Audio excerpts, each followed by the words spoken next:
Welcome to our Minuteman podcast, an Airman's podcast. I'm Melody Daniel, your host for today's episode, and today we're joined by the 189th Airlift Wing Commander, Colonel Dean Martin, and the 189th Command Chief, Chief Master Sergeant Brian Rohauer, to talk about what we're looking forward to during next month's August drill. Later, we'll have a chance to speak with some of the members of our Family Readiness team about their Back-to-School Brigade project. But for now, let's hand it over to Colonel Martin and Chief Rohauer. Thank you both for joining us today. Thank you. Well, it's a pleasure to be here with you. And first of all, before we get into all this, I'd like to say that Chief and I are both excited about this new format that we're doing with podcasts because, I mean, one of the challenges that we are very aware of is that we have to find innovative and creative ways to communicate with our airmen because our generation did it one way and the ones behind us, use different tools to communicate. So we're always willing to look at new avenues and try to make sure that we're reaching all our airmen in the wing. Yes, sir. And I think when you take a look at the broad spectrum of not only the talents but the age that from when people join to obviously senior leaders, we have to cover down on a lot of media platforms to reach out, knowing that not one area is going to reach 100% or affect 100% of the population here in the wing. But once again, it's an avenue that'll reach some and hopefully a positive impact on those that can either directly or indirectly influence others in this wing. So we'll throw it out there, and obviously always looking for feedback, constructive criticism to cover down on the 1,000 people in this wing. Absolutely. I don't know about you, but I know I'm glad to be out of, or at least kind of see the light at the end of the tunnel with COVID-19 and the challenges that we went through for the past 16 months as a wing, and the fact that we've got a vaccine that we've rolled out, and a large number of our folks have elected to take that, and we're trying to get back to a little bit of normalcy around the wing. So that's exciting. I know folks are getting to travel some now that missed out on that opportunity last summer and getting some time with family. So we're excited about them getting that time to recharge their batteries.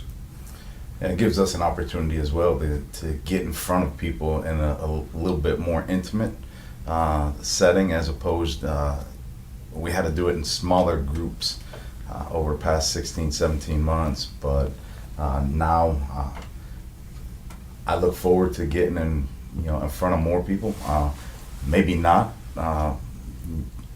for them. Maybe not the best opportunity, but maybe they're not looking forward as much as we are. But once again, a lot of people have come into this wing over the course of that 17 months.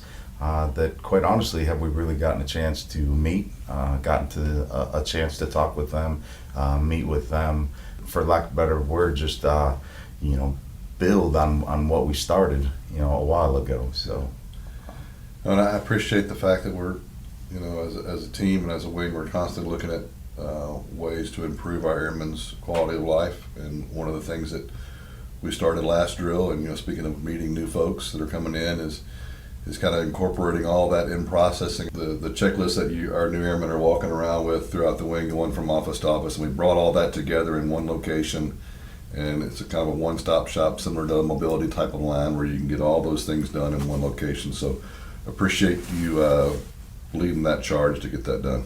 Yeah, it creates anxiety when you see people new walking around this wing with the checklist lost. And quite honestly, throw it out there that our sponsor program needs to improve a little bit more. That's our opportunity to really show firsthand on who we are and what we are in this wing. And I think we lost opportunity to make a good first impression when we just let them walk around the base and find the offices that they need to get the checklist marked off on.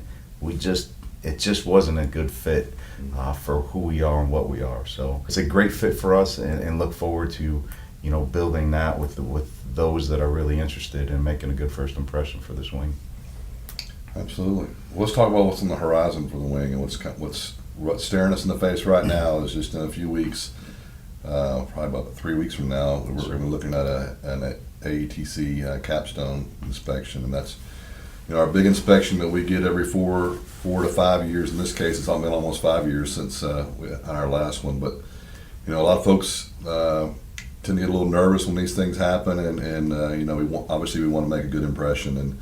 And I'm actually looking forward to this inspection. I'm looking forward to the opportunity to showcase all the great programs that we have in this wing. Our great IG team has done such a phenomenal job getting us prepared for this. But not only, it's not something that you just prepare for once and you let it go. It's just, it's as we talked about, it's an ongoing process, and we should always be ready for it. But it's an opportunity, like I said, to showcase some of the great programs and the great airmen that we have in the wing. And and one of the opportunities that I was excited about is the lead IG reached out to me the other day and said, I'd like to just have see some guard specific things that only the guard does, or that you guys excel at versus the activity, and just walk around and see that. So we're looking into what that is. I think a lot of that would revolve around all the innovative things that we're doing here in the wing. Maybe some of our state mission a little bit too, but just an opportunity to highlight just the great people and things that we do here in this wing. Absolutely. The other side of it too is knowing that we have blind spots. Yep. And it's an opportunity to sit there and highlight some of the things that we need to improve as well. We're not afraid of that. Right. Never have been and never will be. And when you get in front of people, and when you have mission sets that are here that are a broad spectrum of what the Air Force offers, whether that's an ATC or an AMC or an ACC format, there are so many things that cover down on, so many things going on in this wing, so many good things that are happening in this wing with the people that we have, knowing that we miss opportunities as well, and don't want to shy away from that. And if there's a way to improve something that we're doing in this wing, it doesn't matter if you're an airman basic or if you're a full bird colonel, it does not matter. Bring it up, and if it makes sense, then obviously we'll try it. And we often talk about the fact that too old to have a good idea, but old enough to know when we hear a good one. That's right. So definitely throw it out there, and that's a challenge for everybody in this wing. So this is your home. Let's make it the best, whether it's a first term and your only term, or rolling into 2-3 years to go to retirement. Yeah. Leave it better than the way you found it. Absolutely. And I would encourage our airmen to not try to cover things up. If there's things, resources or things that we're missing and we need, the IG team is a great opportunity to highlight things that we're missing or things that we need, and we can use that information to go up to NGB or whatever command provides that resource and say, hey, look, here's validation that we need this. We're not just saying it here at the wing level. Others are coming in and seeing this as well. So Absolutely. I think that's another good way to utilize the inspection to our advantage as well. Yes, sir. So, Is there anything that airmen throughout the wing need to understand? I mean, everyone has a role in this inspection, so kind of talk about Sure. what their role will be. absolutely, and everyone, and great point. Everyone, we couldn't do this mission without every single one of our airmen. Everyone, whether it's in a support role, an operations role, maintenance role, they make it happen. And so we definitely, I think we are a pretty good team. We work together well. But what my word to our airmen is, first impressions matter. Okay, so you may not, as an airman, even have direct contact with an inspector while they're here. But I can guarantee you this, they're watching.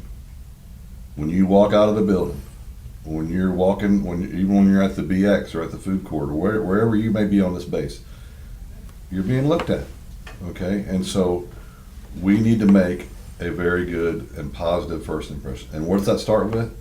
To me, that starts with how you wear the uniform.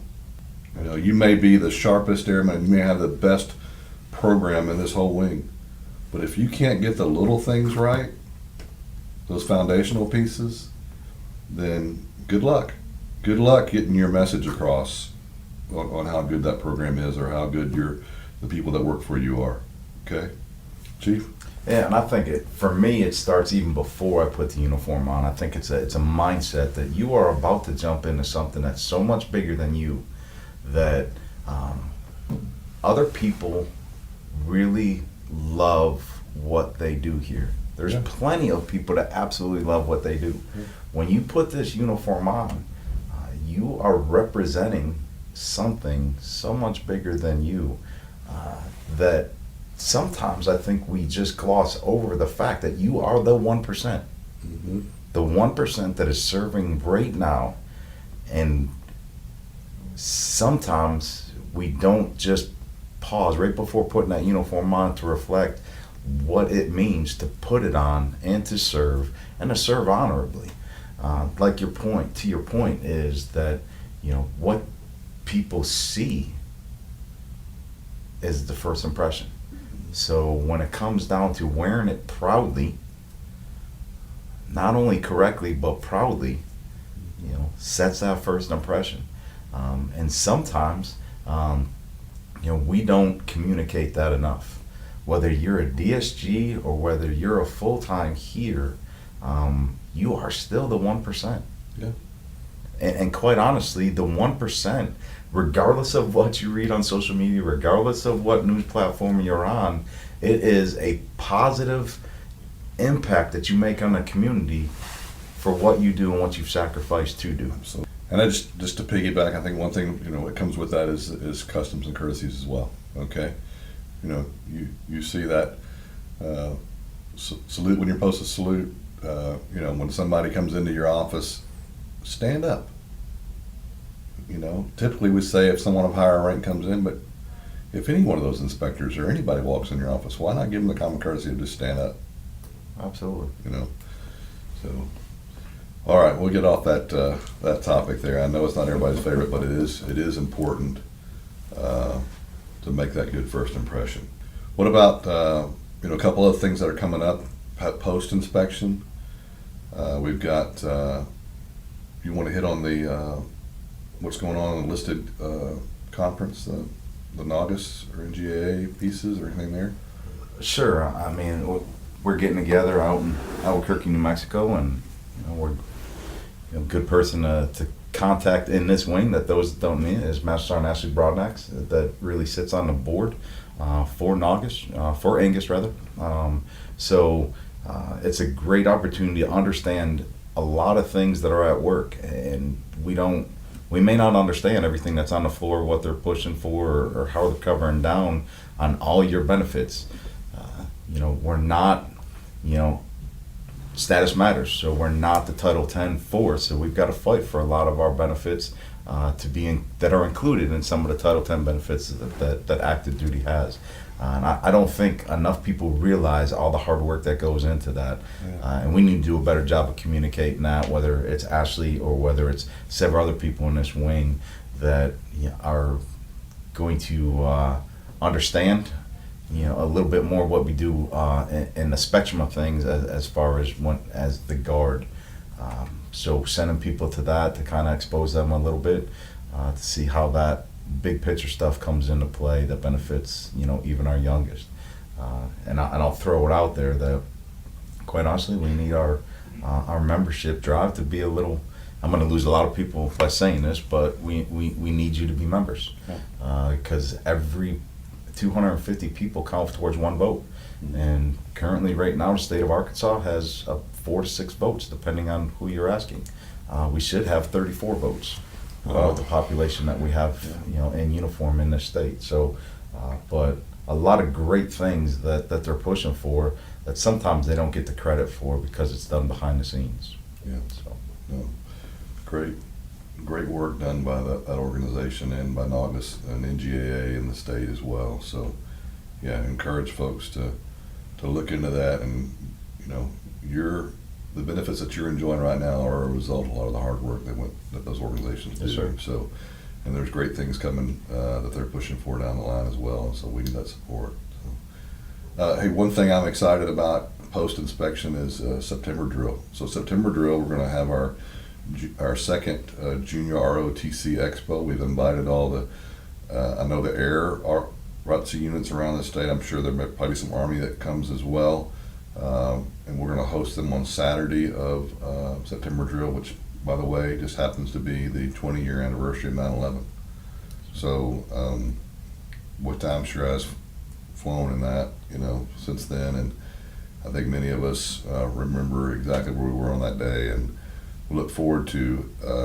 We're going to start out the day with a remembrance ceremony at the air park with the wing as well as the ROTC folks that are here. So I think it'd be a great opportunity to remember that day and to honor those who've made the ultimate sacrifice that day, and actually going forward and protecting our rights in the fight on terrorism.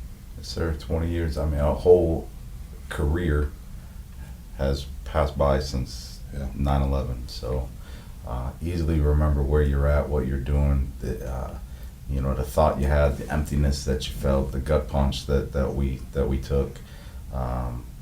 But after that, I think the cohesiveness that this country felt was, uplifting. And now, 20 years later, you see some of the things or hear some of the things that more people want to divide us instead of bring us together. And I'll throw that out there as a challenge, that we need to find ways, again, to connect instead of to divide. Right. It's easy to get on social media. It's easy to get on somewhere and find something negative. And when was the last time that we really concentrated on the positives? And so much more to be thankful for than to be negative about. So encourage people, kind of look for the positive that what we're doing. Yes, there's improvements to be made, absolutely. But we'll take them as we knock them down one by one. But once again, there's so many things that we need to enjoy, we need to be positive about, and that starts with attitude. And I think sometimes, check your attitude. It's the one thing you do control. Yeah, absolutely. And speaking of things that connect us, I think we're having an opportunity at October drill on Saturday to have our families out and do our first family day in the past since COVID. We missed it last year, but looking forward to that day with our families and spending the time out here at the wing together. And the 223rd says they're going to pull down the canoe race trophy again. We'll see if that happens. But this is an exciting, fun day with our families coming up in October as well. Yes, sir. Look forward to it. Yeah. Hey, on a different note, the state has really gotten some great news in the past month, right? In our mission set, both at the 188th and the 189th. If you didn't know, the 188th was announced as the home for FMS training for the F-35. And that start kicks off in fiscal year 23 is when they're supposed to have those jets arriving there for this, initially with Singapore, but there are other nations that'll be coming through there as well. So that's great to have aircraft back on the ramp at Fort Smith. I know they've got a great mission there already. They've done a fantastic job, and that mission will continue. But adding a manned aircraft is a big deal, I think, for the Fort Smith community and for the state and for the Arkansas Air National Guard. So excited about that. And congratulations to the 188th on all the hard work that they did to secure that mission. And then Joe, just prior to that, announced that the 189th was going to make a transition to some J models, and I think that's going to help. Well, we know that's going to help with our future as a wing and our training mission. And the cool thing about that is we already have a large number of our force, about 25% in the ops and maintenance, that already have that J model background. And so we're already getting the call. The recruiters are already getting the calls, for some folks from active duty that want to come join us, in that mission as well. So we're looking at also the summer of 23 is when our first J model should arrive. Yes, sir. And one thing I'll throw out there too that shouldn't create anxiety for those that are tied to the H model. That's right. Because that mission is staying put. Yep. We'll be here in the foreseeable future. So if you have a specific question pertaining to your AFSC or to your TAFMs or to whatever may be about your career, ask the question.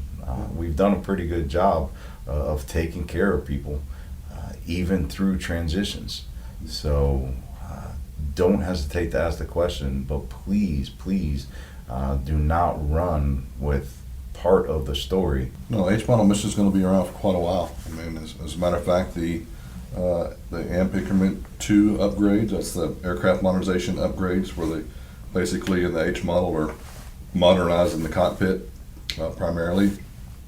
That is still taking place and still on track. Looking at also another milestone in FY23 when that low rate production starts on that. So our test bed here between now and then will be doing testing on those on the different H2 and H3 probably is what we're going to see those aircraft get modernized. The H model, like I said, will be around for the foreseeable future, and so for our engineers and our navigators, just don't sweat the small details. We got you, and we'll work through that.